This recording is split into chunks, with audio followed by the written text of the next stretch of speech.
All right, you guys, let's get back on it. Because guess what? This time, Bill and Hillary are going to jail. Not. But that is now the distraction strategy that the Trump team is launching to deflect off of these Epstein files. We're going to get into that today. We're also going to get into a brand new movie that just came out called Together. It's all about Geminis. Unreal. Let's get into this. Let's see what this guy has to say so we can laugh. Issued a slew of deposition subpoenas Wait. from multiple people over the files related to convicted sex traffickers Jeffrey Epstein and Ghislaine Maxwell. House Oversight Committee Chairman James Comer has issued a slew of deposition subpoenas from multiple people, including the Department of Justice, former President Bill Clinton, and former Secretary of State Hillary Clinton. Bomb Billery, we're going to bring them all in, and they're all going to get arrested. CBS News Justice reporter Jake Rosen following this development from Washington. So walk us through this, Jake. Well, so now we have the left-wing media running interference for Trump, literally saying, oh, they're all going to be drug in for questioning.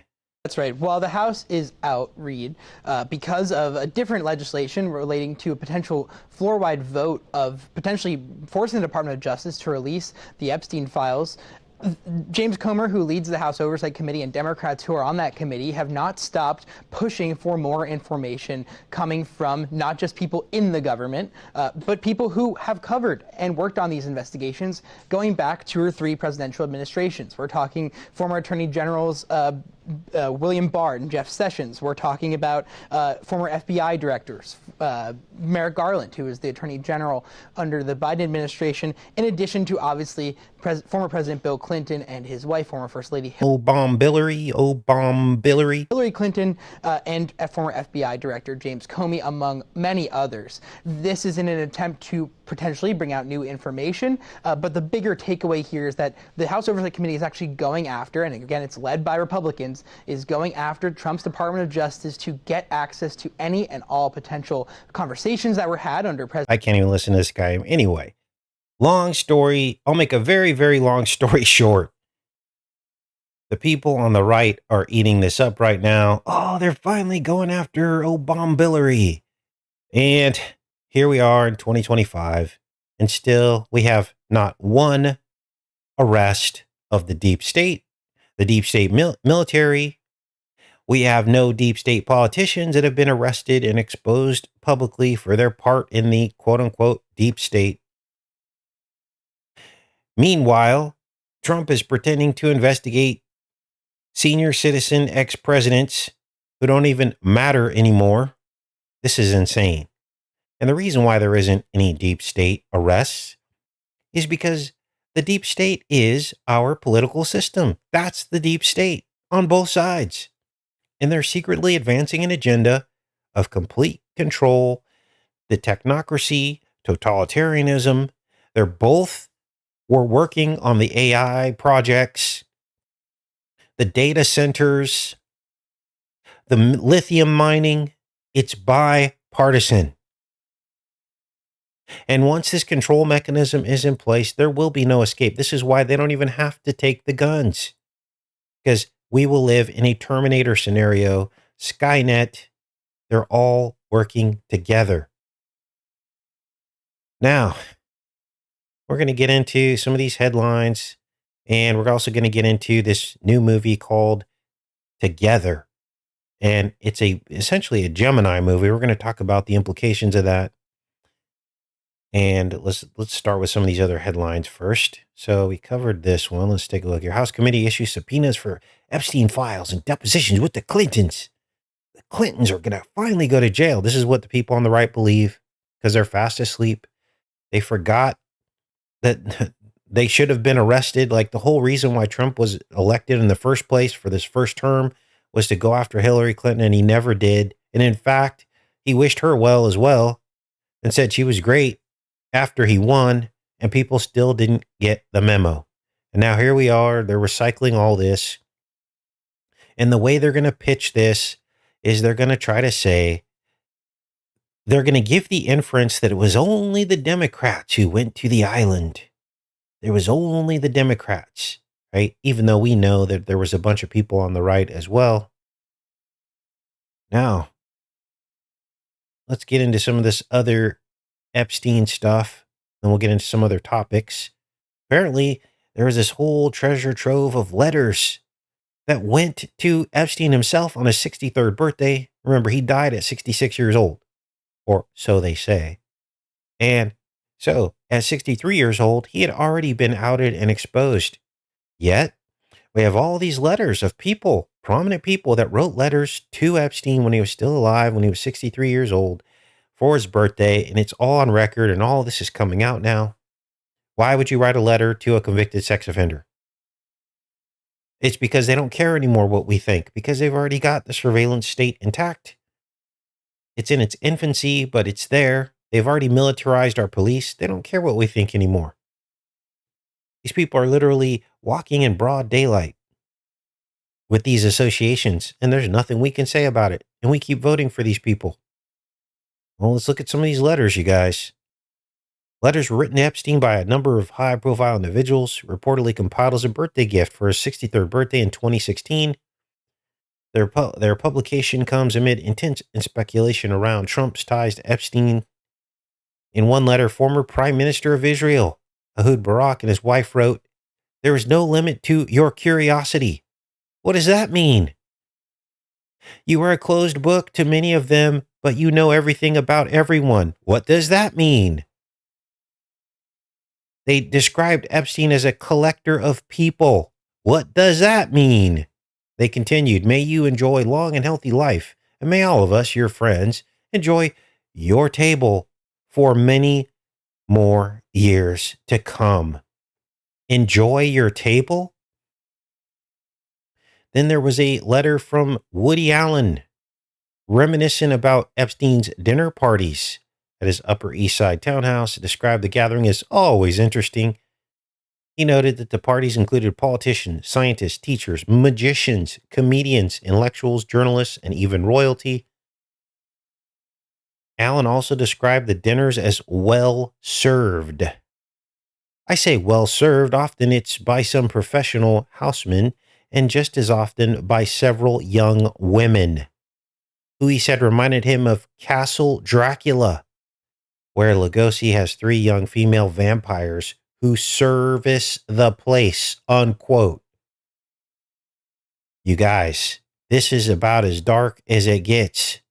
Then there was Mortimer Zuckerman, another a billionaire, Noam Chomsky, his wife. It's basically the entire establishment. Physicists, Lawrence Krauss, Harvard biologists, mathematicians, Alan Ito, Zuckerman, and Nowak did not respond to requests for comment. Remember, these people wrote after Epstein was already convicted as a sex offender. It says Brock reportedly declined to comment, and Chomsky's wife responded on his behalf, also declining to comment. Times also published photos from inside Epstein's 70-story Manhattan mansion. The images show a taxidermied tiger and reportedly show a green first edition copy of Lolita. So this is, now you know why he named his plane after it, because he had a first edition copy of the movie, or the novel, sorry, about a middle-aged man's obsession with young girls. Surveillance cameras can be seen in Epstein's bedroom, in his massage room, where many underage victims said they were assaulted. Times report that there were paintings of naked women, shelves of lube, and large silver ball and chain. Elsewhere in the house, dozens of framed photographs show Epstein's pictured alongside Maxwell. There's, wow, pictured with notable figures such as Pope John Paul II, Mick Jagger, Elon Musk, Fidel Castro, Bill Clinton, Larry Summers, Richard Branson, Saudi Arabian Crown Prince Mohammed bin Salman, and former Trump White House advisor Steve Bannon. One frame also displays a dollar bill signed by Microsoft co-founder Bill Gates with the message, "I was wrong." which the Times said was possibly as payment of a bet. The Times also reported that the home's entryway featured framed prosthetic eyeballs and that a suspended sculpture of a woman wearing a bridal gown and clutching a rope hung in the central atrium. Clutching a rope? Guys, this is dark stuff. This sounds like a shop of horrors. According to the Times, a map of Israel drawn on the chalkboard that had the signature of former Israeli Prime Minister Barak was also in the home. Wow. I wonder if they got pictures of all this stuff. This is insane, you guys. Now, I had not read through this, but now we're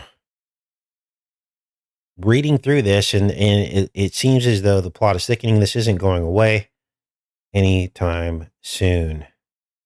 What else do we have in here about? Let's go back through these stories.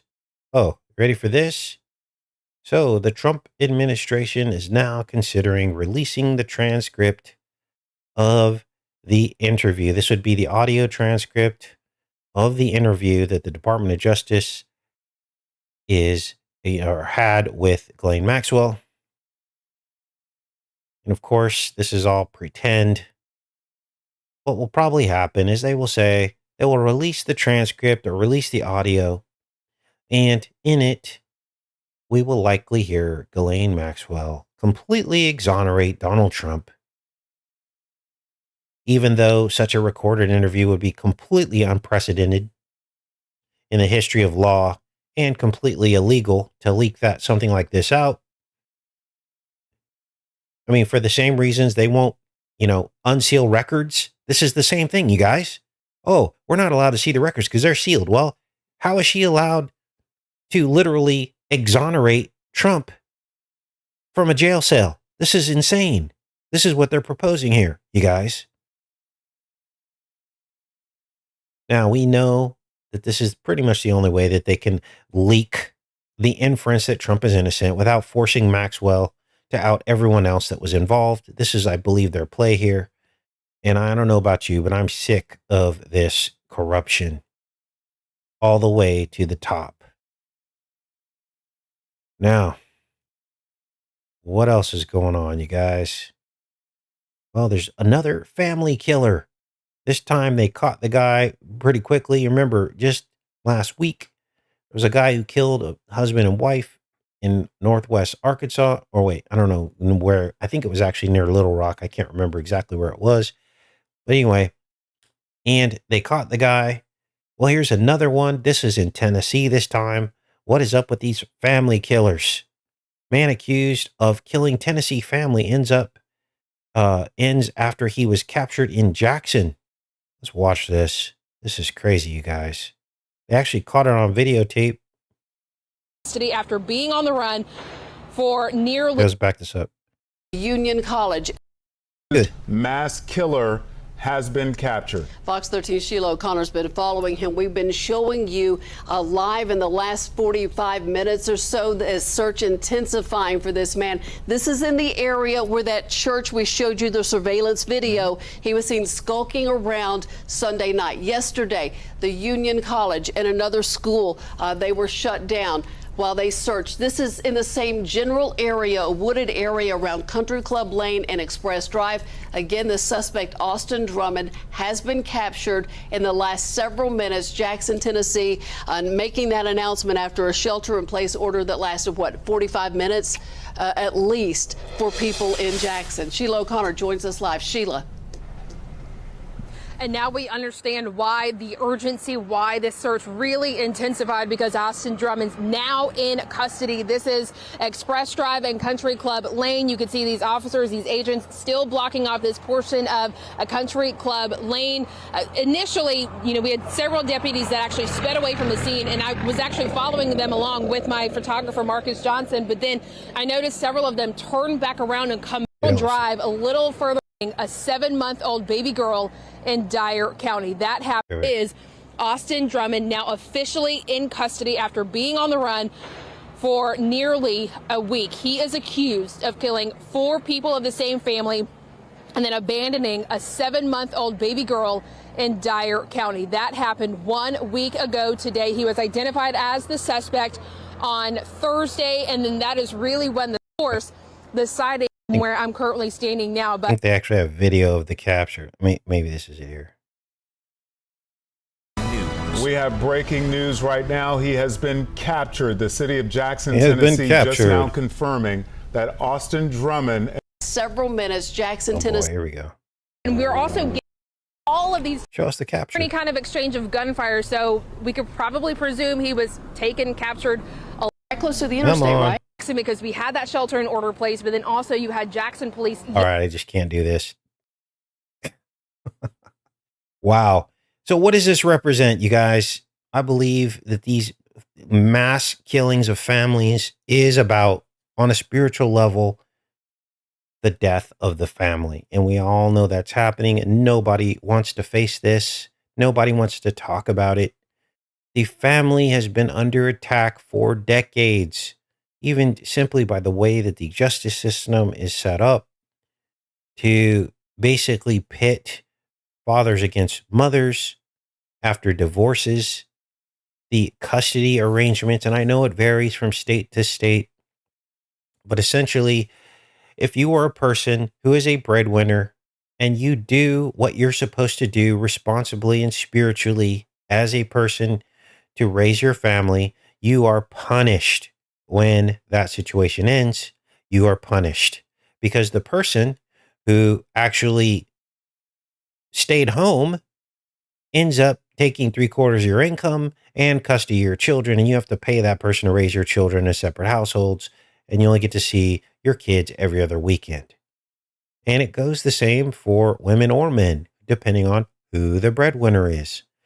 Unfortunately, most men, if they aren't the breadwinner, don't typically go after the woman in the same way that women come after the men, because it's not as socially acceptable. It's seen as maybe weakness. If a man, isn't the breadwinner and he's just the stay-at-home dad and he's asking for 80% custody of his kids, right? And then there are also requirements put on men that there aren't put on women to go out and work, which everyone should work, but it goes the same with women. You don't just go from a stay-at-home mom to being a stay-at-home mom the rest of your life or until the kids are grown. You should have to work the same as the man has to if you divorce. But unfortunately, we live in a situation where that's not happening. And again, I don't want to make this about gender or sex because it can happen to both people on both sides. I've heard stories from some of you that are female who have gone through the same thing where you had a deadbeat husband and then he took your kids or went after your kids, but it's more rare than the other way around. We all know this, but nobody wants to talk about it. And so the family is slowly dying because men don't want to get into a legal marriage contract with a woman that they know can take 3/4 of their work. It makes absolutely no sense. And so less and less men are signing up for marriage. Now, the Bible talks about this, that in the last days, they will forbid marrying. But then it also says the opposite of that. It says people in the last days will be marrying, as almost as though it's a negative thing. So I don't know how I feel about that in terms of what's happening right now. But what I can tell you is that the system is set up to punish people who are married and to fleece them and take them for everything that they have.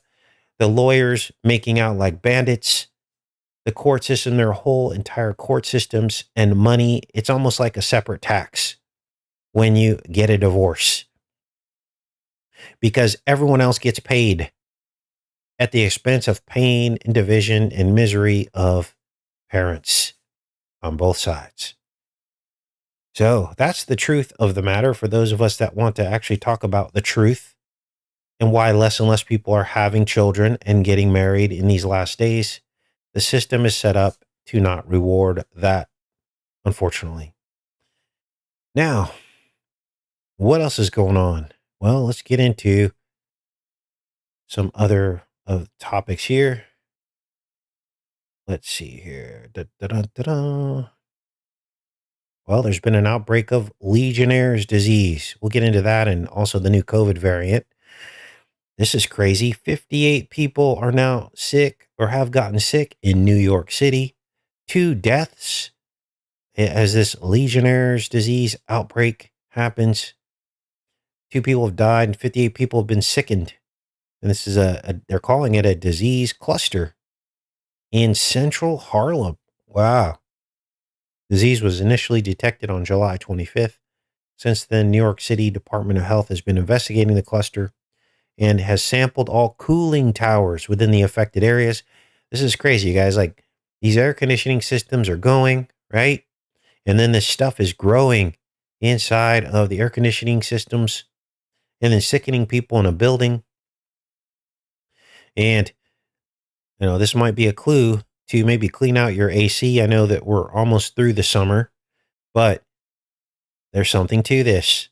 And there's also the possibility someone could have spiked the air conditioning system, right? I mean, you never know with these people, what they're working on. Sometimes they want to do little experiments. So they'll just, let's go to this building over here and test this. They drop it in the AC system. I don't know. I just don't think people are meant to be living on top of each other. And these are some of the results of that. Now, there's been a new COVID variant called Stratus. So, of course, anytime they come out with a variant, we look it up, we do some research, and it didn't take me long to figure out that this COVID variant Stratus was named so likely because it produces a corona. Oh, what are the odds of that? Stratus, a principal low-level cloud type in the form of a gray layer with a rather uniform base, usually not associated with precipitation, and capable of producing corona phenomenon and a weak uniform luminance. Oh, so luciferase, luminescence. Wow. They just come right out and tell us, don't they? I'll put links to all these stories for you guys. But it's pretty insane, right? Now, what else do we have here? Iran just executed a nuclear scientist, they say, for spying for Israel. Wow, let's read about this, you guys. Iran has executed a nuclear scientist it claims was spying for Israel as Tehran continues to crack down on suspected foreign interference. So here's the thing with spies, right? At some point, administrations have to cash in on their spies. Well, the problem with that, when you cash in on the spies, is that the country that's being spied on can now backtrack how the information was leaked and basically go after all the people who leaked the information. It only takes them a matter of time of piecing all this together, and then they know exactly who spilled the beans, right? This guy, Ruzbeh Vadi, was sentenced to death for passing information about another scientist who was then killed during the Israel strikes on Tehran in June. And see, here's the thing about spies, is the country who sends in the spies usually will take the spies out too. That way they can't talk, right? Because dead men tell no tales, as they say. They hung this guy, apparently. I'm sure they tortured him and found out all the information they could, but here he is. Guy was an Israeli spy against Tehran. Creepy. Let me check in with you guys. And we're going to get into the film called Together, starring David Franco, who is a brother of James Franco. And I would not recommend the film. It's got, there's a lot of stuff in there you don't need to see. I did screen the film. I'm going to show you just one clip from it today, and we're going to mostly talk about the film. But the first thing that I noticed about the film Together, which is the name. We all know that Together is code for to get her.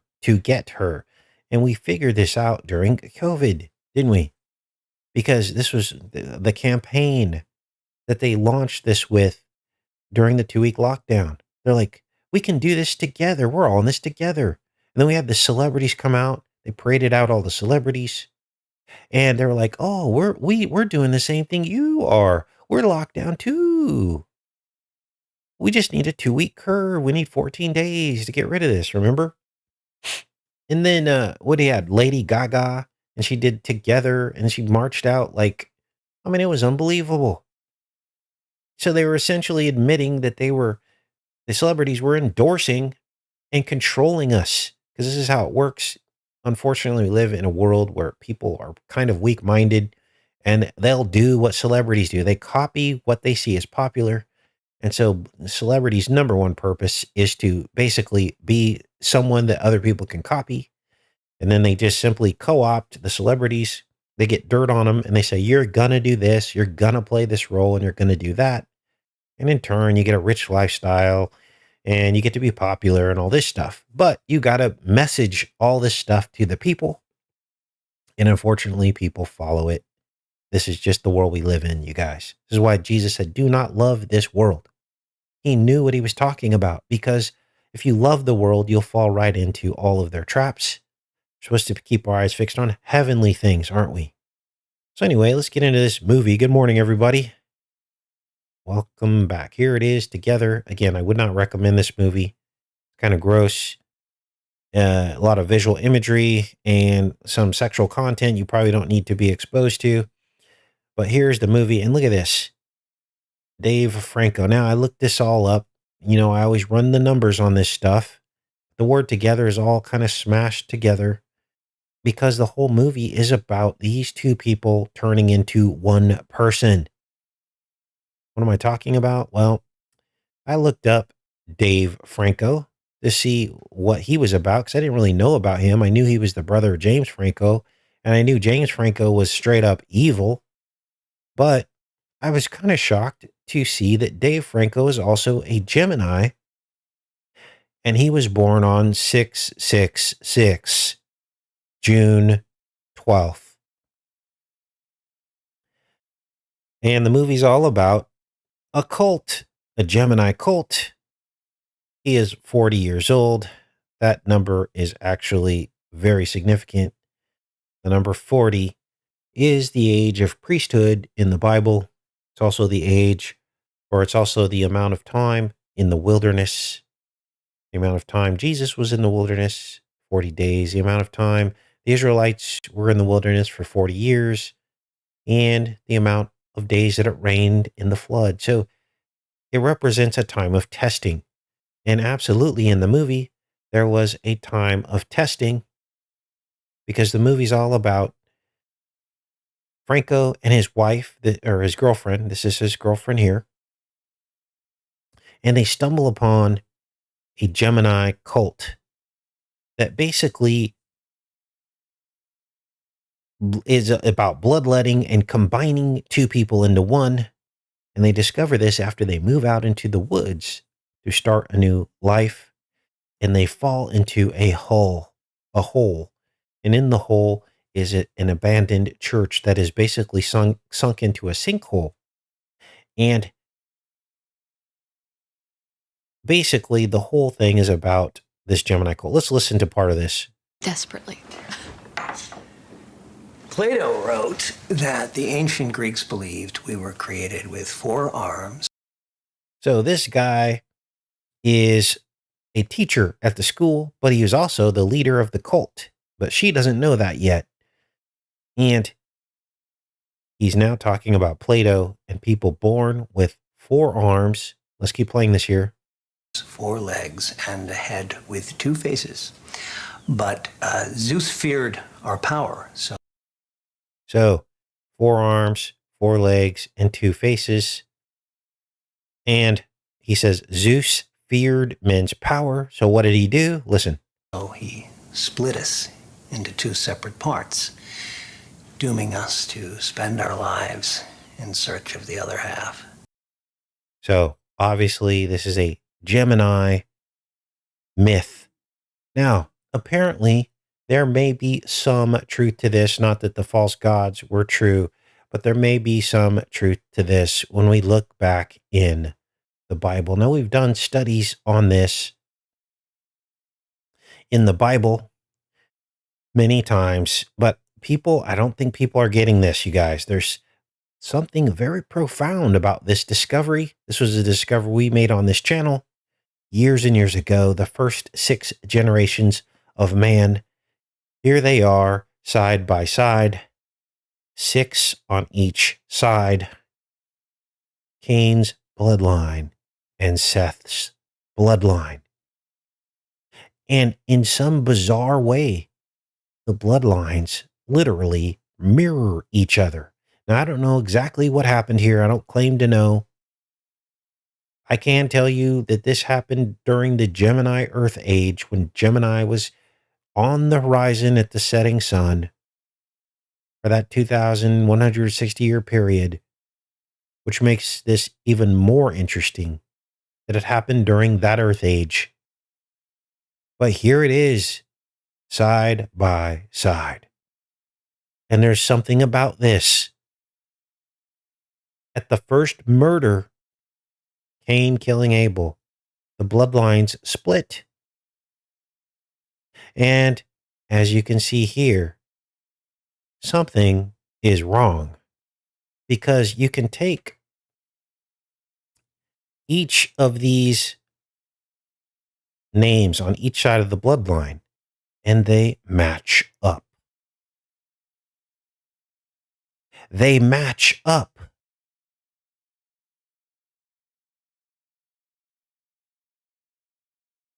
What is happening here? There are 6. And look at the pattern. See how all these cross over here? Enoch to Enoch, Mahujael to Mahalaleel, Irad to Jared. These 3 are scrambled, but on each of the bookends, Cain, Canaan, Methushael, Methuselah, they form the bookends. Of course, Methuselah was the oldest living human, 969 years old. And Cain and Canaan here. There's something wrong. There's something wrong, isn't there? There are also 2 Lamechs. I forgot that one. Let's add this one in. There are 6 total that cross over. 6 pairs. Was this the split that is being talked about here? I believe it was. Wow. Now, of course, this biblical study deserves a lot more attention that it's getting in our truth community, especially in the Christian truth community. There's something to this that nobody wants to talk about. But let me go back into the chat. Good morning, everybody.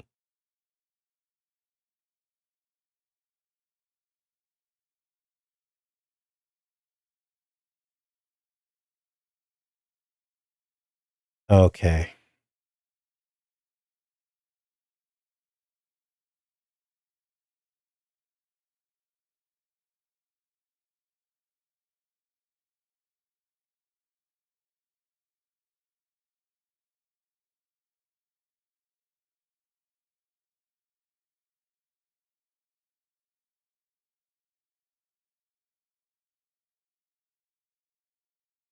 Split, aka flee to the mountains.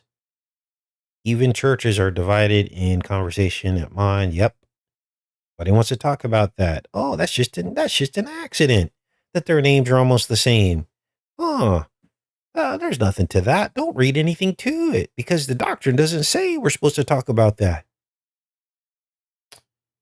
So, yeah, my email's on the About section of the YouTube channel here.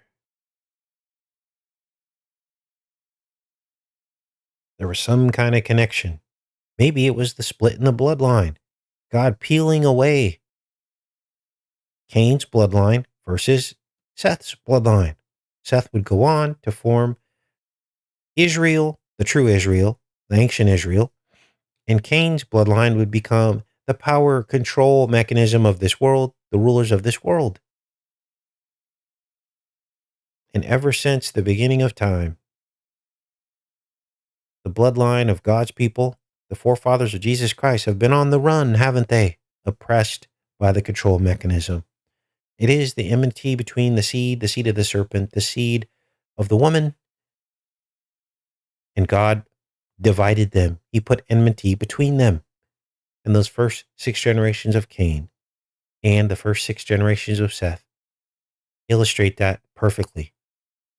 It is the core principle of the Bible. It's why Jesus had to die for us. Wow.